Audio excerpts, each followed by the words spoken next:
thank you so much for coming this evening. I haven't been in front of this many people Since for your a very wedding. long time. Since what? Your wedding? Oh no, there was since my divorce. Oh. We are here to celebrate the publication of Dr. Margaret Hickey's. It is your first novel, isn't it? Yes. Yes. Now I'm going to read this because even reading it makes me feel exhausted. She's an award-winning playwright and author. She holds a PhD in creative writing, and your exegesis focused on representations of landscape in Australian fiction. We'll get to that. She is also, exhaustingly, a lecturer, a teacher, A supermodel. a public presenter, a supermodel. I was getting there. And the wrangler of 3 sons. And at the same time is producing creative stuff, which I think is truly extraordinary. Yeah. Amazing. Yeah. Now, to start with, Margaret, supposing that you and I met glancingly on the street. Across a crowded room. No. On a street somewhere. And we said hello, and I said to you, what have you been doing? And you said, I have written a book. And because you know me, you would know that I have the attention span of a golden retriever. And so I say to you, what is this book about? I'd say this book is an outback noir, and it is about 2 young girls who are hitchhiking on the side of the road in the Stuart Highway. A body is found 3 weeks later, and who it is and how it got there forms the whole lens of the novel. Yes. I think that's what I'd say. What a summary. Yeah. Great summary, great pitch.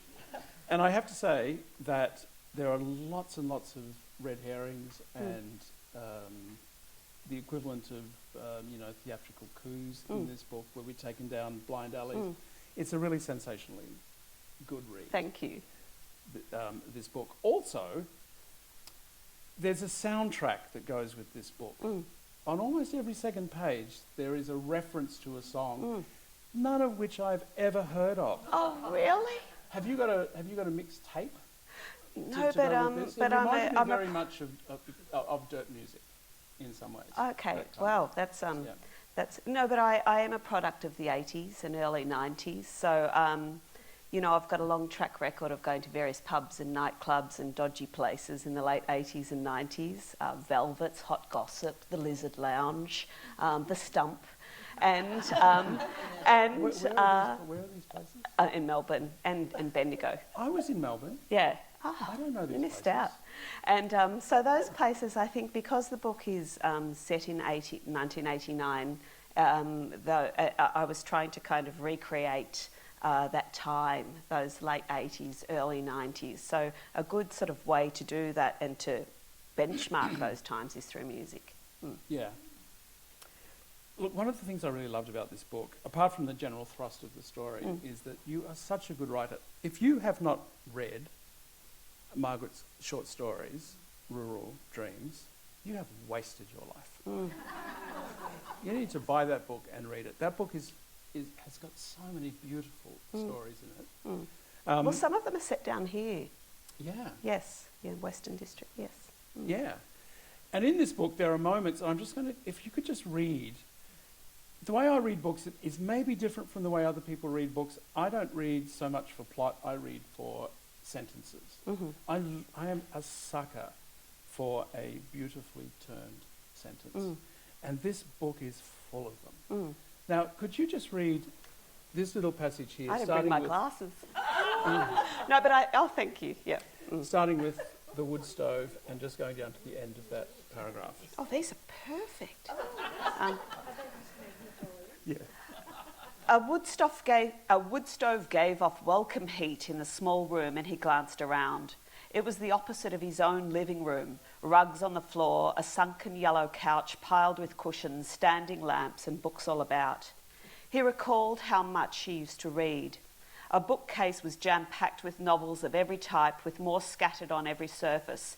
There was a bunch of flowers falling out of a jam jar and a red painting of a girl midway into a handstand. The rug closest to the fire was strewn with paper, and a half-drunk cup of tea sat on a wonky tower of art journals. Now, what is sensational about that paragraph is the painting of the woman in a half handstand. Where does that come from? There's just something about that that absolutely nails, pardon me, that woman's character. Well, I liked the idea of that. I do have a painting at home of a woman in a handstand, but I liked the idea of because a woman in a half handstand, because a handstand, when you do a handstand, and I've got an aunt here who does brilliant handstands, and when you do a handstand, Is she here? yeah, she's there, she's right there. Okay, you know what's going to happen. Yeah.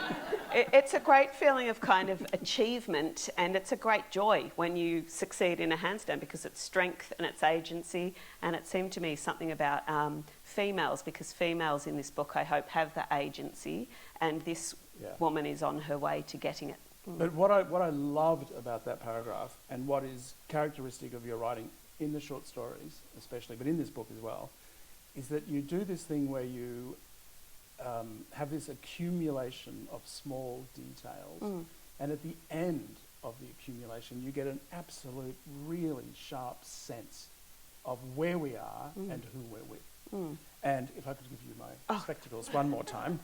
If you could read this paragraph, your character, who we haven't even mentioned, your character is this bloke called Mark Ariti. Mark Ariti, yes. Yeah, who's a detective. Yes. We'll get to him in a moment, but you failed to mention him in your pitch. I did. But that's okay.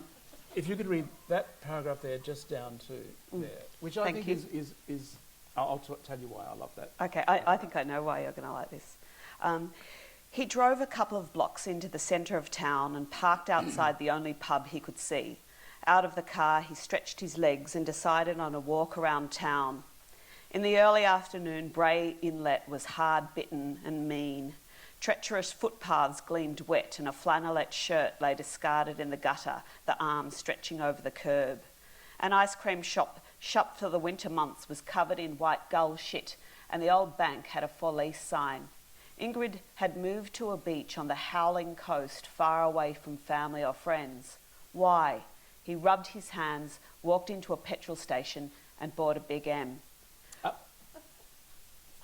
Oh, stop. There are several things about that paragraph that I love.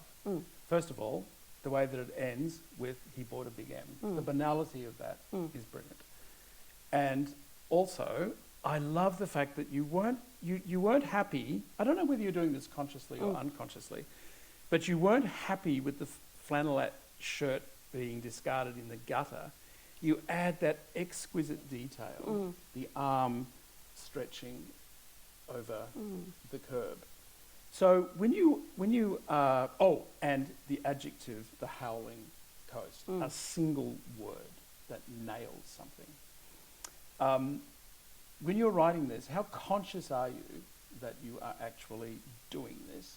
Or is it simply an instinctive process because you are a writer?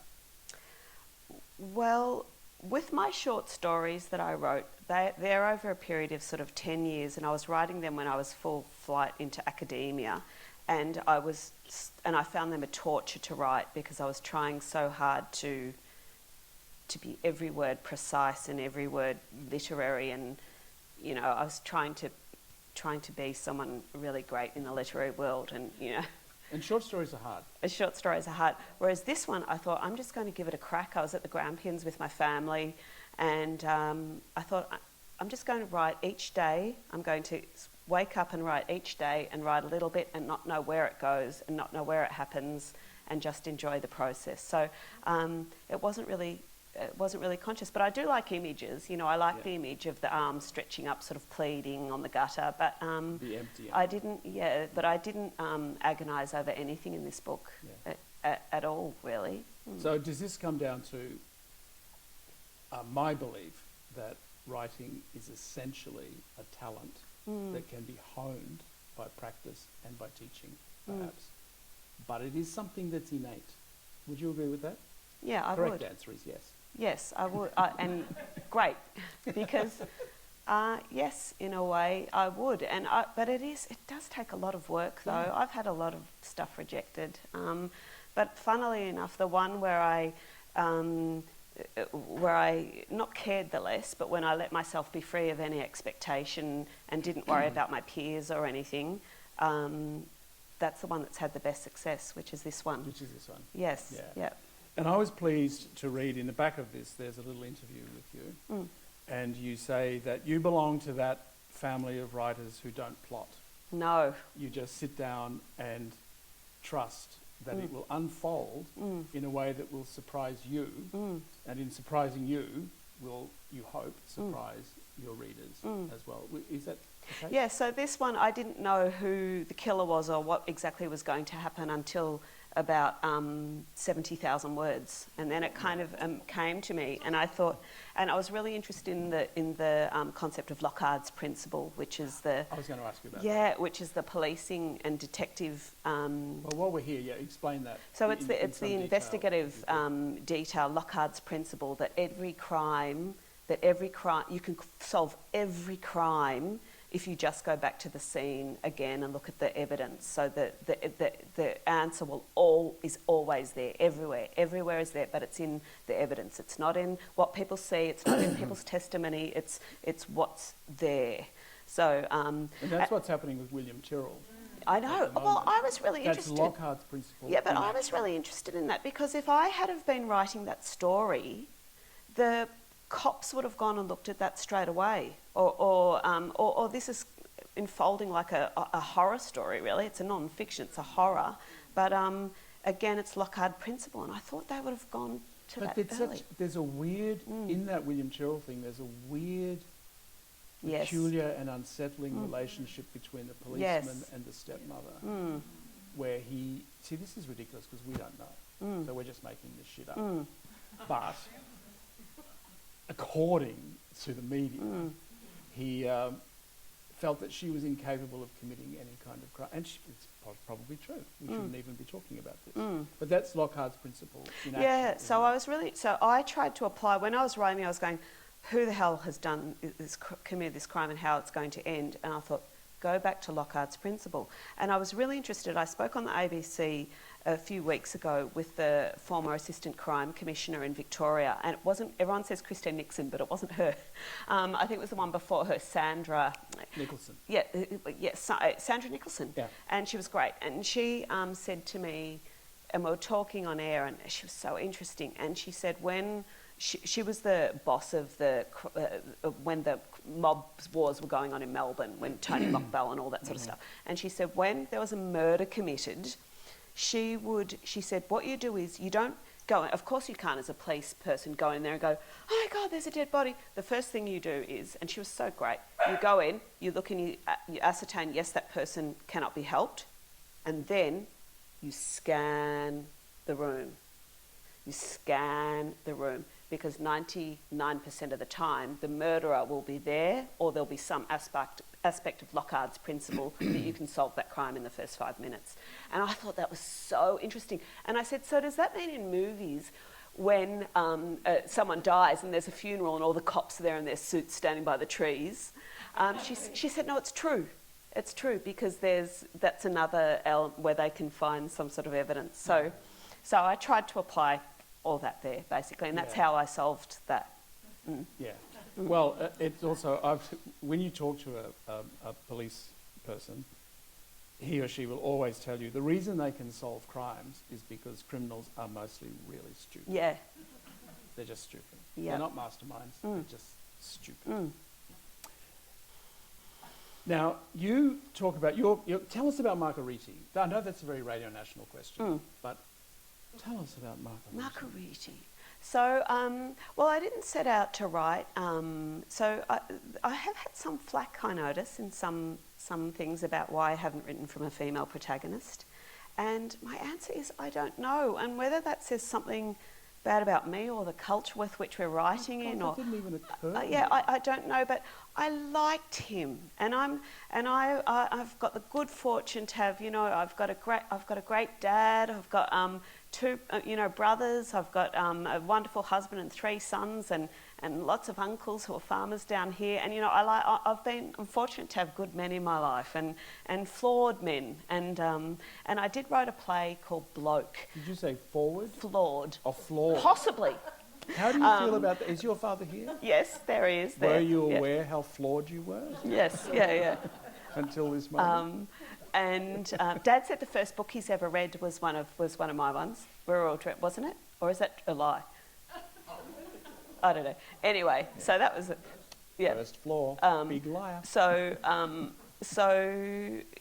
thought I liked him, and I wrote about him. I hope that it comes across that he's a flawed man, and he's kind of risen through the ranks.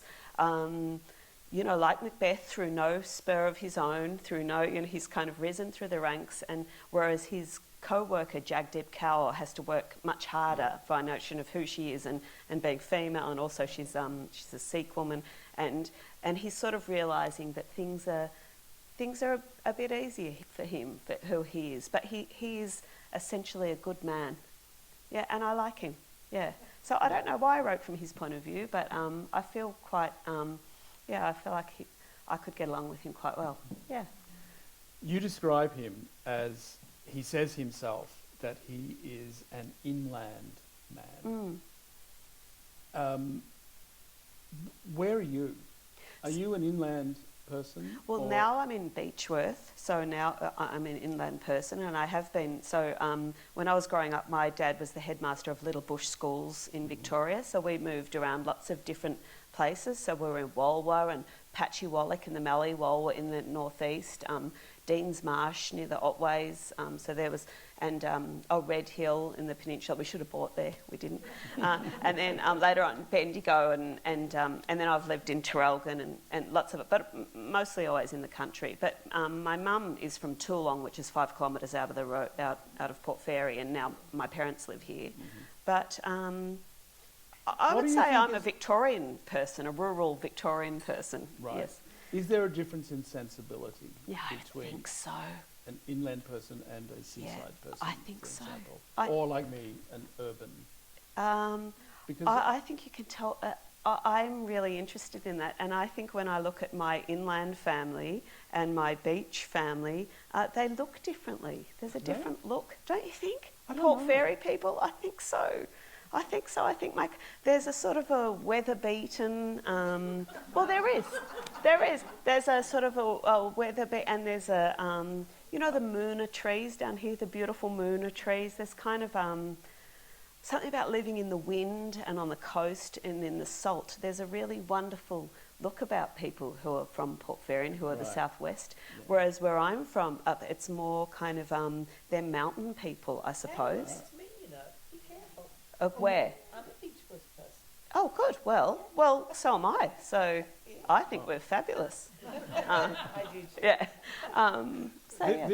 Do you think, given what happens in small towns, do you think, I know this is a difficult question given where we are, but do you think that small towns bring out the worst in people? No, I don't think so. I think small towns are the microcosms of cities, and in small town, it's just that we're in a melting pot, so I don't think it brings out the worst, but I think in every small town you're going to have a bad person and a good person and a hilarious person and a funny, but it's just that their personalities are more magnified. Yeah. And how wonderful for me to have grown up in very small country towns, to get to know those personalities and see and listen to those people.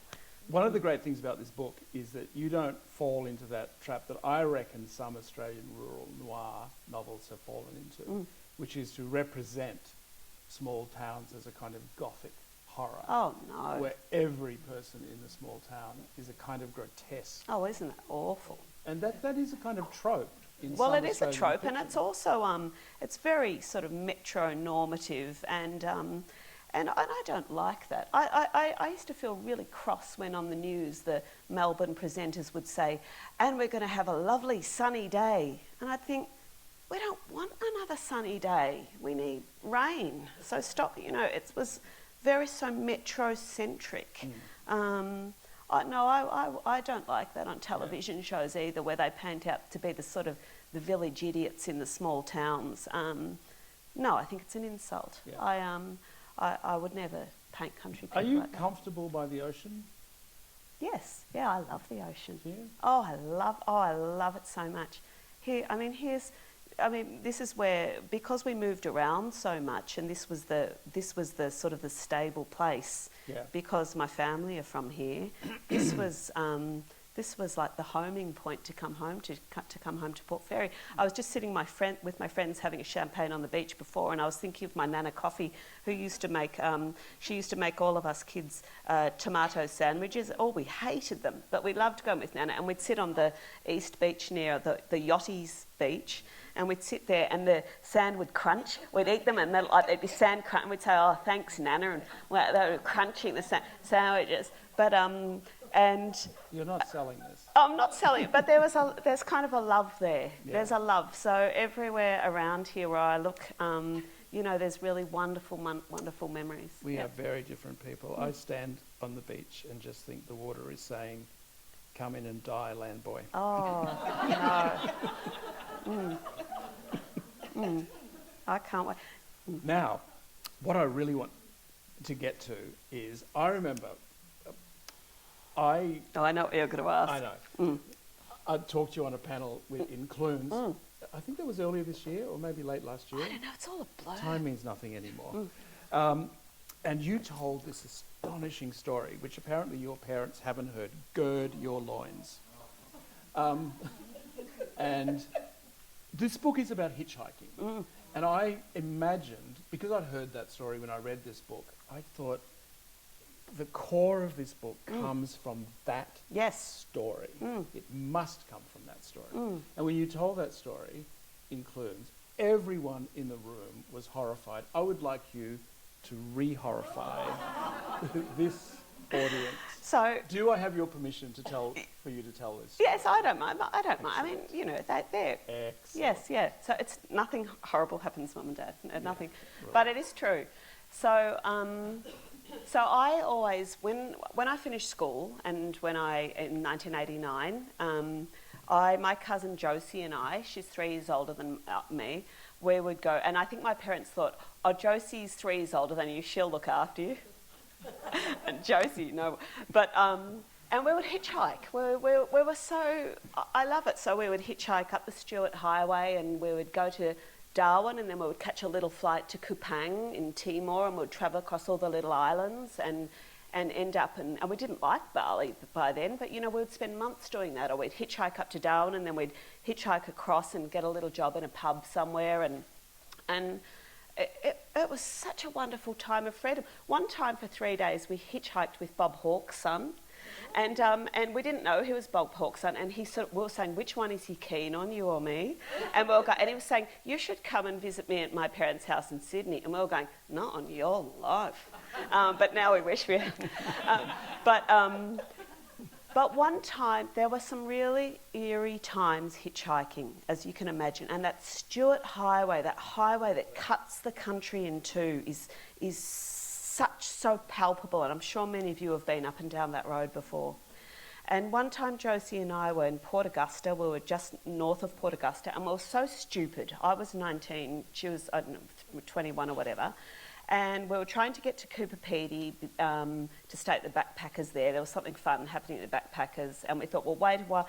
And we waited, and no one was giving us a lift. And the only people driving past were grey nomads in vans, and they never picked us up. And to this day, I have an aversion to the camper van because the motorhome. How old were you? I was 19. 19, okay. So, and anyway, so we were waiting, and it was probably about 4 or 5 o'clock, and we said, let's go.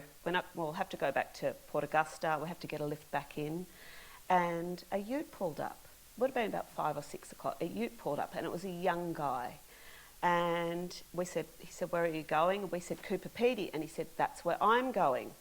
And we said, "Great." And we threw our packs into the back of the ute, and we got in, and he didn't speak to us. He didn't speak. So this was you, three of you across the front seat. Three of us across the front seat. Yep. So he was there, there was my cousin, and then there was me, and he didn't speak to us. And we were laughing at the start, going, oh, and also he was quite young. He probably was in his early 20s, and he was very pale and very skinny. And we were being, you know, when you have to hitchhike, you have to be bright and cheery. And we were like, hi, thank you so much for taking us to, you know, all that stupid sort of female sensibilities that you employ. Thank you, you know, you've saved our life, you know, this sort of stuff. And he didn't talk. And he put on the radio and he didn't talk. And we were going, he's a bit creepy. And we were sort of nudging each other, kind of half laughing. But anyway, it got dark and he was still driving. We were still driving and there was probably an hour to go before Cooper Pedy. And it was really dark. And if you know the Stuart Highway, you know when it gets dark, it is pitch black. And I remember thinking, we have not passed one car and not one car has passed us. And we were sort of going, we've only got an hour. Josie said something like, there's only an hour to go. We kept looking at our watches going, we've only got an hour and then we can be free and have fun. And he pulled over the side of the road. He pulled over the side of the road and he threw out, he got out of the car and he threw out our packs on the side of the road and he said, you've got two options. One of you has to have sex with me, or you have to give me $70 each. And we stood there and we said, we don't have $70. That was the first thing we said. And then we said, no. And we were, and what makes me kind of astounded now is that we were genuinely shocked because we'd never encountered anyone like that in our sheltered, happy lives. And we said, no. And no, like we were confused. No, of course not. And he said, I'm waiting. Like that. He said, I'm waiting. And I thought, because Josie was older than me, and I was sort of thinking, what do we do? And she was good. She said, no, we're not. And so I mimicked her and said, no. And he got in the ute and drove off. And so that was the only words. And it was pitch black. And we went, what do we do? What do we do? And we were really, really scared. And so we put our ears down because we knew, because I don't know whether you know, but if you put your ears down on the Stuart Highway, you put your ears down, you can hear a road train coming. You can hear them coming from such long distances away before you see them. So we put our ears down and we were waiting for the rumbling of a road train because then we were going to go out and go, hi, you know, pick us up. So we were sort of standing back and one of us would take turns and we were standing back. Anyway, no road trains, nothing. And we were thinking we would have to go into the bush. Anyway, we saw headlights coming in the distance from the north. Headlights coming, slow. And it was him again. And we said, and he did a U-turn. He slowed down and he did a U-turn. And I said to Josie, do we run? And she said, just wait. And he did a U-turn and we said, we're strong. We were saying, we're strong. I don't know what we thought we were doing. And he did a U-turn and he said, he wound down the window and he leaned over and he said, I was only joking, get back in. And we got back in. And we got in and we went, oh, you really had us there. And he didn't speak to us and he dropped us off and we went to the pub and we had the best night and we were all laughing going, yeah, hilarious, and everyone knew, $70, like we're all laughing, it was funny. But then we said, no more hitchhiking. And then we actually did get one more lift, and the lift that we got after that though was an older lady, and she was probably my age, and they were our favourite lifts were with older ladies because they were like our mums, and they'd get us in and they were like, have you had any water? Are you wearing sunscreen? And they'd tell us off. And then they would all say, haven't you heard about what's happening to the girls on the East Coast? And we'd seen their missing, we'd seen them, and of course what was happening was Ivan Milat, the early 90s. And so this book, I hope, encapsulates some of that, the loss of innocence that was occurring at the end of 80s. I don't see hitchhikers like I used to on the road anymore. And So something in Australia, in our psyche, changed, and certainly it changed for us. That Yeah. is one of the most astonishing stories I have ever heard. Well, it's all true. You can ask Josie. Sorry, Mum and Dad. Nothing happened. Yeah. Mm. Wow. The bus. I know. You can buy a lot of casks with $70, Dad. 80, 90. Yeah. Mm. So that, when I heard that story and I read this book, I thought that mattered to the writing of this book in some way. It's very difficult to talk about this book without giving things away because there are so many things in it that lend themselves to being spoilers. But I'll read this to save you the trouble. This is another little moment that is just a beautiful piece of writing. Mark, it doesn't matter who these people are because it's about the writing. So Mark is visiting someone called Eric Baylor, who's the husband of one of the people. And Mark comes to the door and he says, "Is Suzanne in?" Mark followed Eric Baylor down a long hallway on a long rug with long photographs of smiling people in squalid streets on the wall. "I love what you've done with the poverty," Mark wanted to say, and didn't. But I love the joke at the end of that, but what I love is just that instinctive sense of the repetition of the word long is a kind of poetry that comes from your short story writing, I think.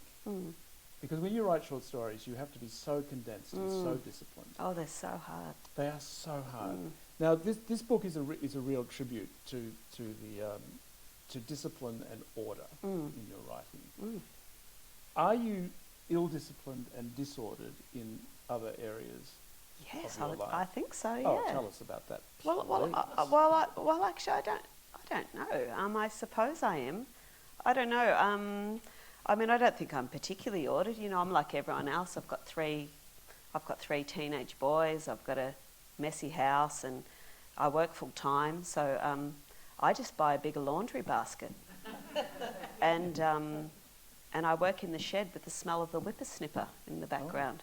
So maybe that's where some of those highs come from.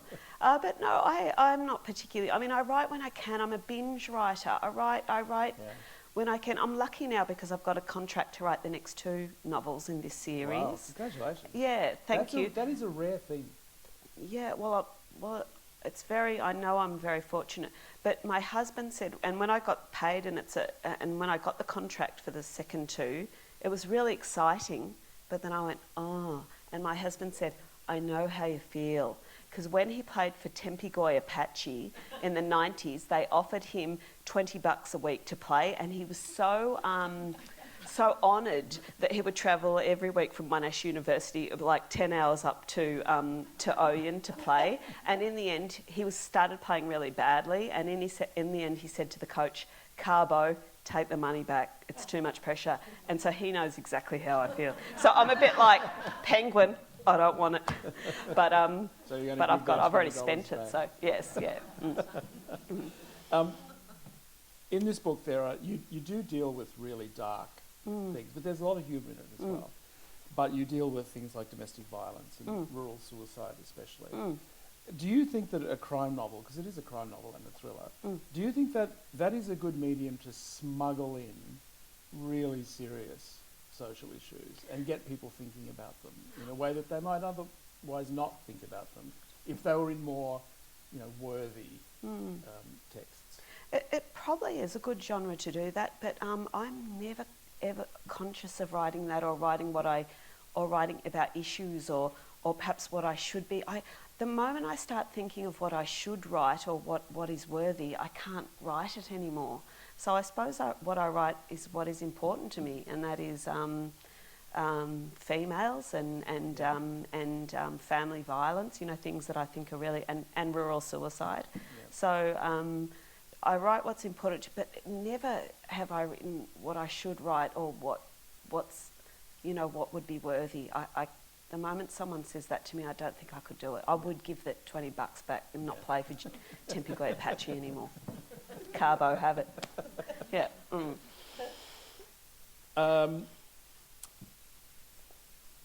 the writing in this book, it's really beautiful. I've said that 1,000 times already, but it doesn't come from nowhere.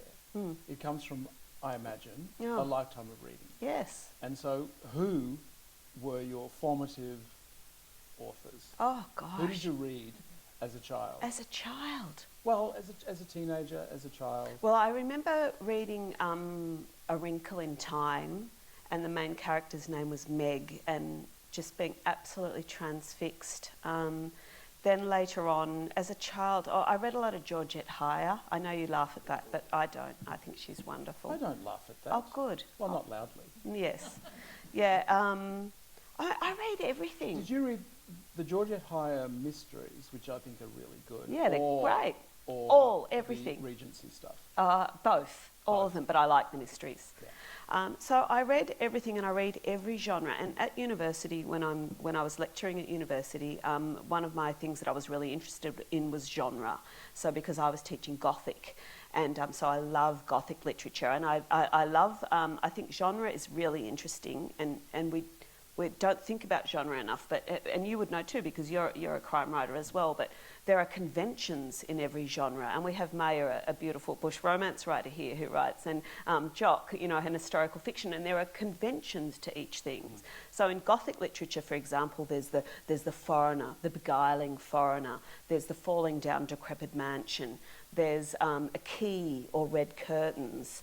There's the infiltration of outside in, usually Anglo-Saxon. And the most important convention in Gothic literature is really terrible weather. And so I was conscious when I wrote crime, I knew there was conventions of crime. So I wrote it pretty free and organically, but I knew that there was those conventions. So when you say it comes from a lifetime of reading, I think when you have I don't think any writer can be a good writer unless you are a really excellent reader. And that is a thing. There are good readers and there are bad readers. Yeah. Reading, I think, is in some ways as important a skill as writing. It is a skill. I would absolutely think, and I'm like my mother reads, my friend, we're big readers. Yeah.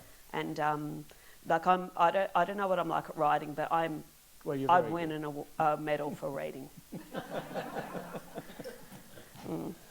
One of the big themes in this book, without giving anything away, is, and it is a really fascinating ending that you give to this book, because the ambiguity of that ending is delicious.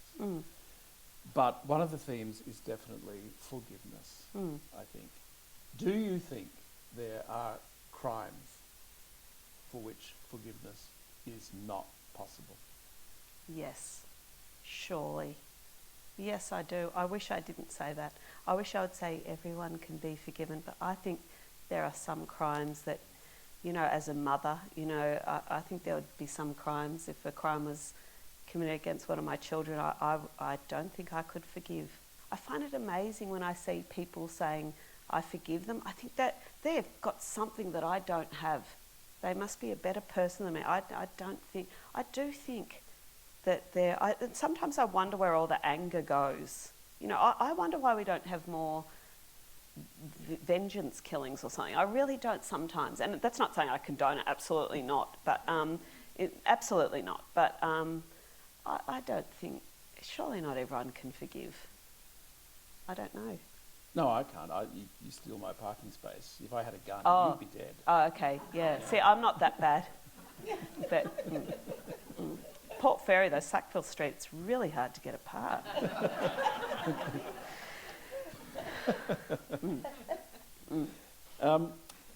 One of the great things about the way you create character is that all of your characters, even minor characters, are delineated with small touches that are so real and so true. You give them qualities that make them real and true. In your own life, what is the quality you most admire in another person? My goodness. Oh my gosh. I really like courage. I really admire women who are courageous, or anyone who's courageous. Courage, I really like. That's the one. That's the one. I would I like courage. Okay. And what is the quality you least admire?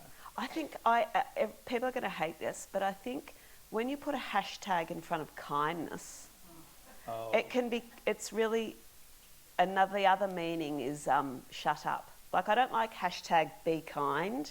Sometimes I think it means hashtag don't speak up. I don't know. I think hashtags ruin some qualities for me. Hashtag blessed, like vomit. oh yeah. Hashtag be kind, vomit. So, There's one that's worse than all of them. oh, what? Hashtag thoughts and prayers. Oh, that's the yeah. That's Thoughts my and worst. That's my worst. Thoughts and prayers. Yeah, thoughts and prayers. Yeah. So I Because think that person is saying, don't forget about me. yeah, I'm suffering too. yeah. The hashtag has not been good for the No. language. And that's another theme in this book, the way that the investigation is driven by media and social media. Where do you stand on social media? Oh, I find I don't love it, but sometimes I think it's a necessary beast. I wish that, I know in Penguin when they said to me, the marketing people said to me that they didn't make me sign this in blood, but they said that every 2 days you should post something on up until publication date, and I've got nothing to post about. Like, do I post? I mean, that'd be quite nice, but you know, I don't. So, no, I don't love it. But then again, if I get off Facebook for a while, my son misses his tennis, and I don't know when hockey was, or we miss footy training, and there's hell to pay. So, maybe it's a necessary evil. Yeah. Margaret Hickey in the book at one point says he's looking at the books on a bookshelf and he just ponders how many books he has not read. What is a really big classic novel that you know you ought to have read but you haven't? War and Peace. War and Peace. I tried it. Don't love it. Okay. War and Peace. Have you read War and Peace? I have. Did you like it? Yes. Oh. Yeah, War and Peace. I haven't read War and Peace, and I probably should. No, you shouldn't. Oh, good. It's a big, baggy novel, and it's a translation, and probably you were reading a very bad Translation. Oh, possibly. Yes. Yeah. But there's some probably books that I haven't read that War and Peace. Do you think the book fails you, or do you fail the author?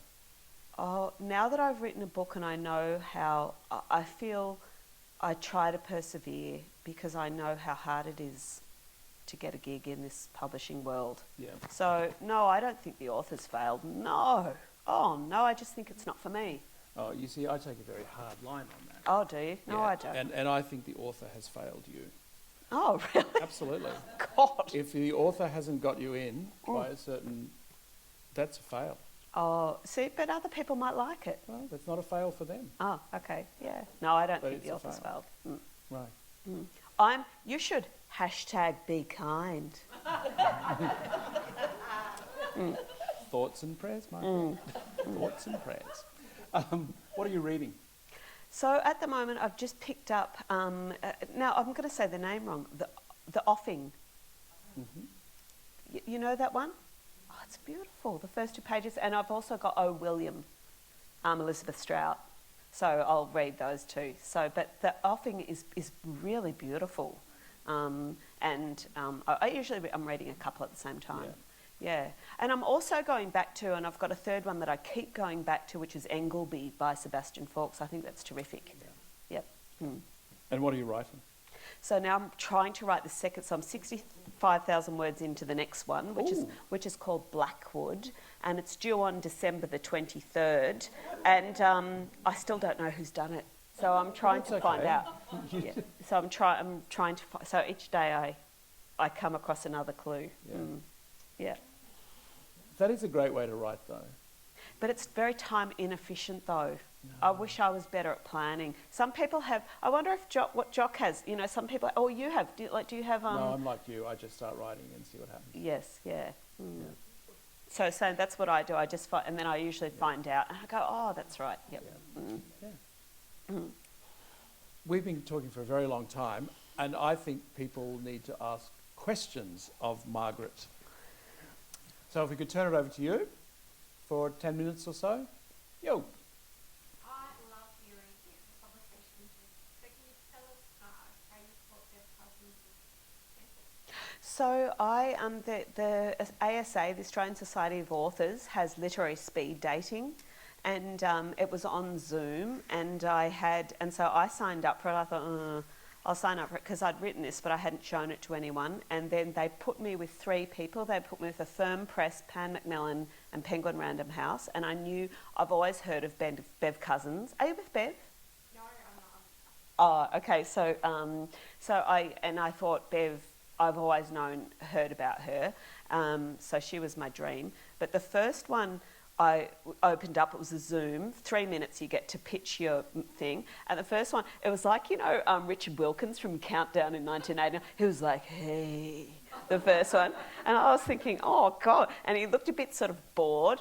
And then the next one was, the next public was a young guy. And seriously, he looked 13. And I kept thinking, how have you got that job? And I'm nearly, anyway, but he was really nice. And then the third one was Bev. And as soon as it happened and I started talking, she leant into the screen. And it was such a lovely sort of a gesture. It was a kind gesture in a way.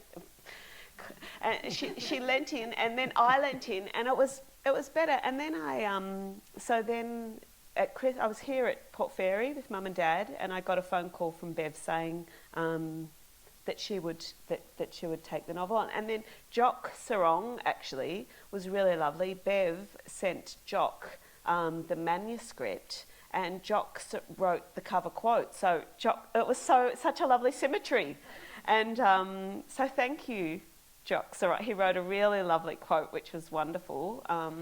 But that was for that one. For the other one, for Rural Dreams, there'd been lots of stories that I'd been really conscious of getting, they were published in like Meanjin and Southerly and Westerly and all these literary journals that no one reads. But then a very small press, Midnight Sun, rang me up and said that they were going to collate a collection.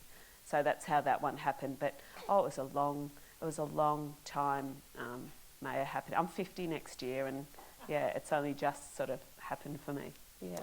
If there are people in the room, pardon me, who are writing, the Australian Society of Authors, they do this twice a year. And it doesn't cost very much. I didn't think it cost anything. I think it's if you're a $75. member. If you're a member, it doesn't cost anything. No. Yeah. You don't have to be a member to do it though. But they give you a 3-minute pitch with 3 different publishers and to try and sell your manuscript. And it's a great thing, and it's twice a year. So if you've got a book in the bottom drawer, give it a go. Yeah, and they get people like Bev Cousins to who are lose. Nothing to lose. Yeah, good. Yeah. We have 3 distinguished crime writers in this room at the same time. I'm wondering whether there's something about Port Fairy which This was my question. No, nothing about. I love Port Fairy. I absolutely love Port Fairy. I only set my book in Port Fairy, in the second book in that series, because it's such a beautiful place, and beautiful places lend themselves perfectly to hideous crimes, because there's nothing more interesting than beauty besmirched. I think there is something good about like setting short stories and things in Port Fairy, though. I mean, when I talk about that howling south coast, that's clearly sort of Port Fairy, and that the real beauty, but the harshness of the elements, I think, can somehow mimic the interior. So, if you're feeling tormented, then that great southwesterly wind, the great wind, is a really good way to pitch that against. I think. I don't know what Jock has to say. Do you think, Jock, there's something about? Yeah. Oh yeah. Also, if you live in Port Fairy, you may not feel this, but as a visitor to Port Fairy, after dark, this town is so creepy. And there aren't nasty people here. But if you walk around the streets of Port Fairy, especially on a slightly windy night with the the soughing of That's hilarious. the trees. It's spooky. There's no light because when it gets dark in the country, it doesn't fool around, and it's spooky. It's post-apocalyptic, and I love it. I'm not saying that like it's a bad thing, Yeah. but it is. I mean, there's it is. those It's Moona so trees. atmospheric. The Moona trees can sort of cast an interesting light, can't they? Like scary, but yeah, I don't think it's scary after dark. Well, a couple of years ago, I remember we went out for dinner somewhere, and it was only 9 o'clock at night, and I walked back to my hotel up the main street, and there was me, and on the other side of the street, there was a fox. Oh, And we both walked up the street together. And I thought, this does not happen in Brunswick. that is so great. Any other questions? Yes. Oh, sorry, you're definitely next. Thank you. I'm interested in this whole political correctness and the way people are forced to curate how they write, what they say, and almost self-censor for fear that they're going to be cancelled in some way. Yeah. And so the protagonist has to be a certain type of person, and I don't know if you want murky sort of a type of sex that's not really au fait in current times. You can't write about it, or even the way, even dynamics between people. And so we've sort of got this super ego imposed. And I'm just interested how, because it's happening right across the board. Do you think about those things? I mean, I was interested when you said you just write as you feel. But is there something, maybe even at an unconscious level, if it were to be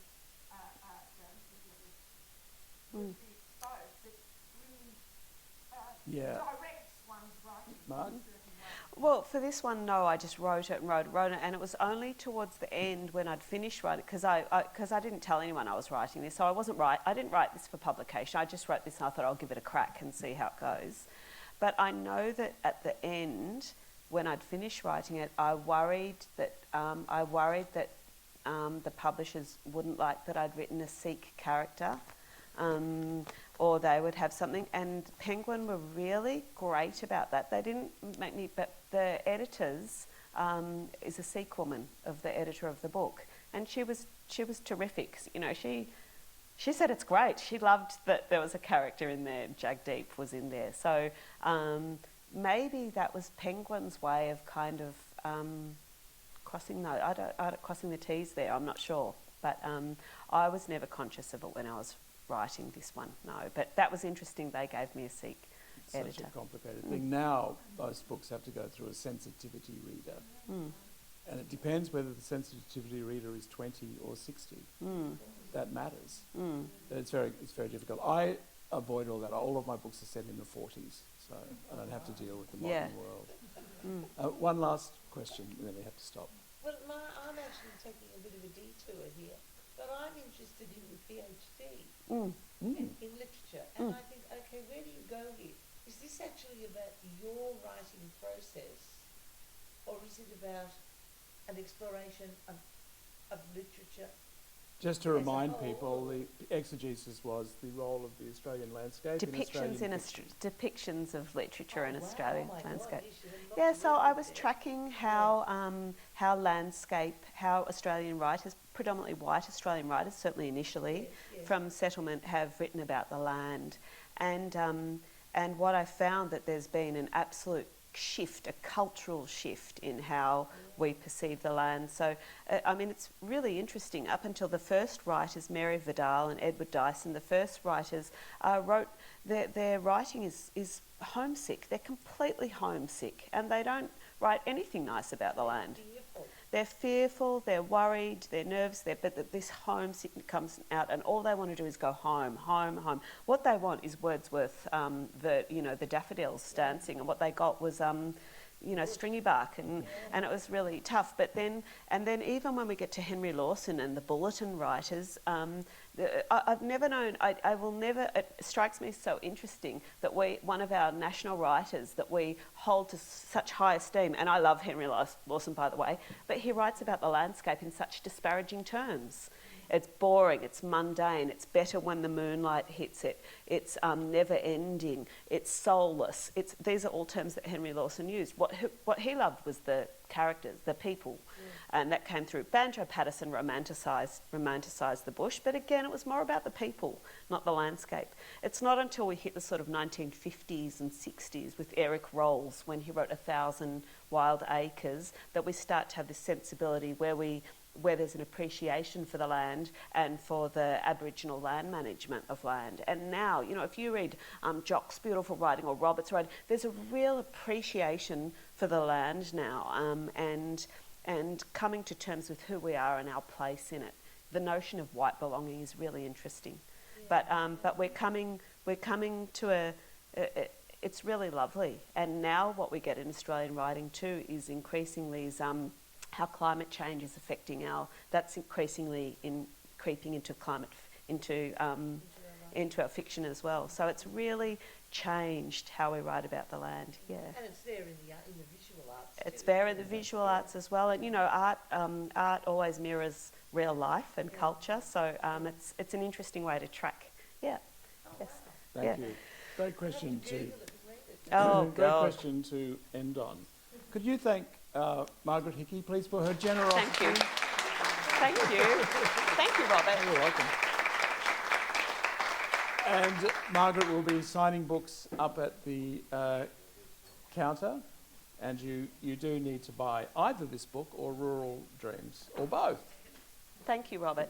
Thank you. Thank you very much, Yeah, everyone. I thanks for really coming. appreciate you coming. Thank you.